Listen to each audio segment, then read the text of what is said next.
For a while, Frieren kept showing up on my feeds on social media. I'd also get news notifications on my phone and would scroll past articles where the same title character would pop up interacting with other characters and the world around her. I was starting to wonder why this show was trending for a while.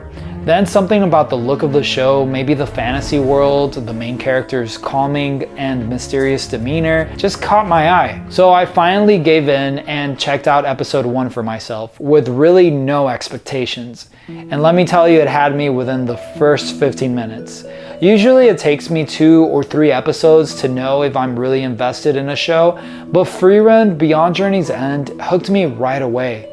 At the time of this video, I finished season 1 and 2 on Crunchyroll. So today I'm giving you my honest thoughts and analysis on the show, explaining what really grabbed me, why the quiet parts land and the fights hit harder than you would think, and whether season 2 holds up. Because your experience with Frieren lives or dies on whether you trust it to pay off your patience. No major spoilers ahead, by the way, so don't worry if you haven't seen the show yet. Okay, the first thing I want to get out of the way, because it might be a reason why some people might think this show is not for them, is its pacing. Frieren is a slow burn. And by slow, I mean a lot of episodes will sit on conversations and take their time with the quiet moments. Most of the time, characters travel for a while, visit different sites, and then just talk. This show has a very day-in-the-life approach to how it tells its story. It's in no rush to get you to the next big action scene or cliffhanger. You might even think that it's just all filler at first because it's happy to just sit with its characters who many times just deal with mundane tasks and situations, and then reflect for a while on the things they said or did. Now, I know being slow isn't always a good thing.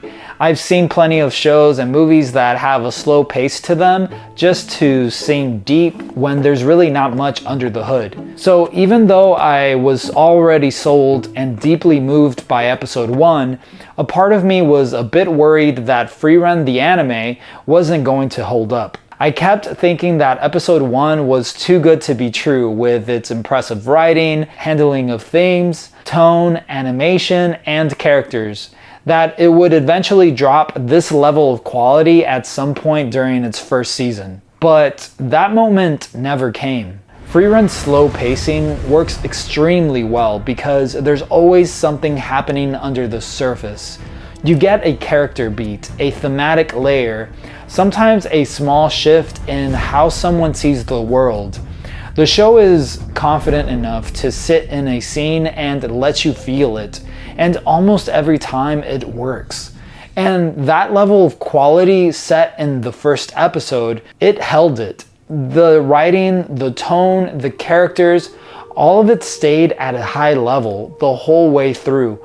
And for me, staying that consistent puts Frieren Beyond Journey's End as one of the best anime and pieces of media I've consumed in more recent years. One of the major things that really makes the show what it is comes down to who you're following. Frieren. In this world, elves live for thousands of years, way longer than any human. So Frieren is on a completely different clock than most people around her. To her, 10 years is basically nothing, but for her companions who are mostly human, 10 years is a big chunk of their whole lives. And the show leans into that. The full title, Frieren Beyond Journey's End, pretty much tells you what you need to know. A lot of fantasy stories end in a big victory. The heroes defeat the big bad, everybody celebrates, and the credits roll. But this show opens up after all that is over. Something that you'll notice is that it subverts your expectations of what a fantasy adventure is in many ways. The adventure's done, the party defeated the Demon King and saved the world. And now Frieren is moving through a world where the friends she fought alongside are growing old and passing while she goes on living carefree and careless. But early on in episode 1, there's a moment of loss that cracks that guarded kind of cold exterior she has, and you feel this regret come over her. That she spent all those years next to these people she went on countless adventures and faced many dangers with, but never really got to know them, maybe even took them for granted. So that regret becomes the heart of the show. Frieren sets out on a new journey about half a century later, except this time there's no Demon King to beat. What she's after is simpler and more personal. She also takes her time to actually understand people, get to know them the way she didn't before. The series follows her doing exactly that, traveling with new companions and retracing parts of her old adventure, revisiting many of the same places and seeing some familiar faces, but with a different perspective. Finally paying attention more to the world around her that she didn't give much thought to the first time around. And the way the show handles all of this is what really got me. Some fantasy anime overemphasizes emotional moments. Someone yelling about their dreams, another crying about their past. Sometimes these moments can feel like they are trying to force you to feel something, but Frieren goes the other way. The show almost never raises its voice. The biggest emotional beats in season 1 are small in comparison. A quiet moment of recognition between two characters, a small kindness, a memory that catches Frieren off guard during an exchange with someone else, or while admiring a landscape in a familiar location. The show doesn't tell you to feel sad. It just lets these moments sit in the background until you realize you've been carrying them the whole time. And that's what makes it more than just another fantasy show for me. It ends up being about the fragility of life, the beauty of it, and honestly, the meaning of death, and how to make the most out of living. I've seen many elves in fantasy media before, but usually they're part of a supporting cast. This was my first time watching a show built entirely around an elf's perspective, around what it actually means to live so long, while losing those around you. And that slow, day-in-the-life pacing the show carries throughout is exactly why all of it lands, because the show gives those quiet moments room to breathe instead of just rushing past them. And none of those moments would work if the characters weren't that good. Because the show takes its time, it has the room to really build out its cast and develop its characters. And that's another big reason that all of it works. The main group you follow for most of the season is small, mainly Frieren and her two younger companions, Fern and Stark. On paper, you've probably seen these character types before. Fern is Frieren's apprentice, a young human mage who's very disciplined and pretty mature for her age. Stark is a warrior who joins them later and can be anxious, often insecure about his strength and skills, but yet always proves himself wrong, lending to some really cool action scenes.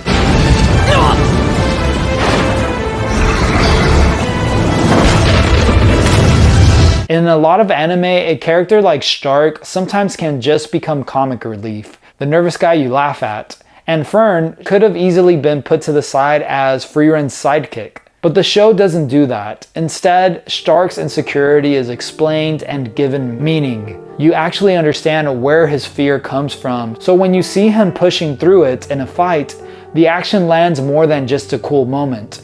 It feels like he's actually beating something inside himself. And Fern is a lot more than just a sidekick.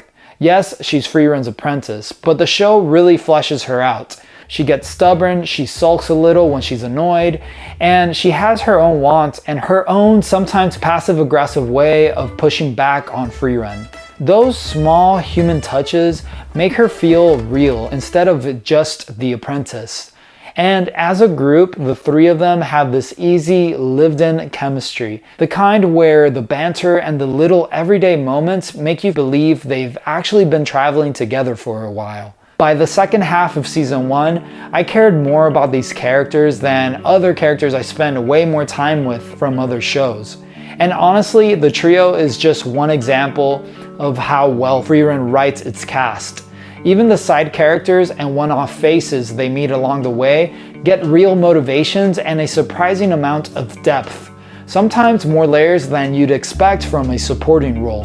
That kind of care across the whole cast is a big reason the emotional beats hit as hard as they do. Now, I've spent a good amount of this video talking about the emotional, reflective side of Frieren. So if you're enjoying what I'm doing here and you would like to see more content like this, where I provide context behind an anime, sometimes a game or comic book, TV, or movie, do me a quick favor and hit the like button, subscribe to the channel, and hit the bell notification for more video essays, deep dives, and breakdowns like this one. But now I do want to get into the action because in Frieren, there's still a fantasy world filled with magic and monsters, and fights do happen, even though there isn't much of it, especially in season 1. The action is really just one small aspect of the show, not what it's built around. You get a little bit of battles here and there. Frieren herself is a very powerful mage, and when she does cut loose, it's pretty awesome. But these moments are pretty spread out. So that's pretty different from other anime in the same genre. Some of my favorite fantasy adventure anime, like Record of Lodoss War, are packed with action, big fights in almost every episode. But Frieren again subverts your expectations of what a fantasy anime should be, and uses its action pretty sparingly. So you might think holding back on the fights that much would make the show feel like it's missing something, or that the fights in this type of show would be lackluster. At least that's what I was thinking at first. Really, after a few episodes in, I thought there wasn't going to be action at all. But that's not what happened.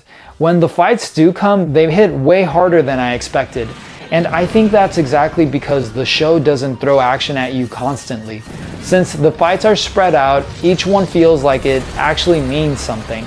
They almost always tie back to a character in some way, to their backstory, what's driving them, a fear they're working through, or how they've grown over time. So when a fight breaks out, you already care about the people in it, and you know what's at stake for them. That's what gives the action its weight. Think back to Stark and that insecurity I mentioned earlier. When he steps up in a fight, it hits because you understand what he's pushing through. For me, that made Frieren's action way more impactful than other action scenes from other shows, because every fight actually has meaning. That's not to say that the battles aren't visually stunning and really cool to watch, because they absolutely are, and they're animated beautifully. So between the writing, the characters, and the way it handles its action, season 1 of Frieren Beyond Journey's End completely won me over, which is exactly what had me a little nervous going into season 2, because season 1 sets its bar so high that I wasn't sure if season 2 would be able to keep up the momentum. And I had reason to be nervous because many times I've seen a show have this amazing first season and then the second one just loses a bit of what made it special. Tell me if you could relate with that, because sometimes the tone shifts too much. The pacing gets weird, or the story gets bigger but not actually better. And with Frieren, so much of what I loved came from the quiet moments, focus on character development, and its coming of age story. But I'm happy to say that season 2 gives more of what was already great in season 1 and builds on it. Those moments, the focus on characters, all of it is still there. What surprised me though is that the show also adds a bit more action than I expected going in. Fights happen more frequently, still not as much as other shows, but they do give off a little more shonen anime vibes. The second season has more forward momentum than the first one, likely due to where our main cast is headed in the story. And you would think that having more battles would ruin the tone of the show, but it works because the show didn't trade away its heart and what made it great in the first place. The action set pieces are still an extension of everything else. We just get more cool looking battles of our main and supporting cast fighting against some new interesting foes. So the action still means something. The quiet moments still land, and the character work is still front and center. If anything, all that build up from season 1 makes the bigger moments in season 2 hit even better. After 2 seasons, Frieren Beyond Journey's End earned a spot as one of my favorite anime of all time, and truly one of the best pieces of media I've seen in years. It's beautifully written, beautifully animated, and it's got a lot more heart than many other shows. It goes past being just another great fantasy series. It tells a story about time, loss, and learning how to really see the people you care about before they're gone. What stayed with me the most is how thoughtful Frieren is in everything it does. The way it sits with you long after an episode ends and makes you reflect on your own life, the people in it, and the time you have with them.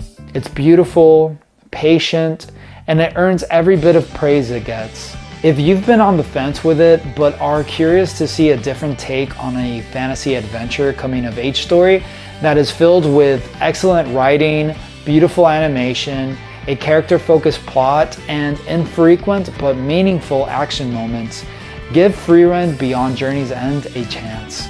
It will earn your patience, because it is pretty clear early on that in this story, it's not about the destination, but rather the journey. Now, like I mentioned before, Frieren got me hooked right away after watching episode 1 of its first season. Well, I actually did record my first reaction and impressions of the show at the time, before I knew anything about the story. So if you want to see what grabbed me in those first 15 minutes, click on this video next.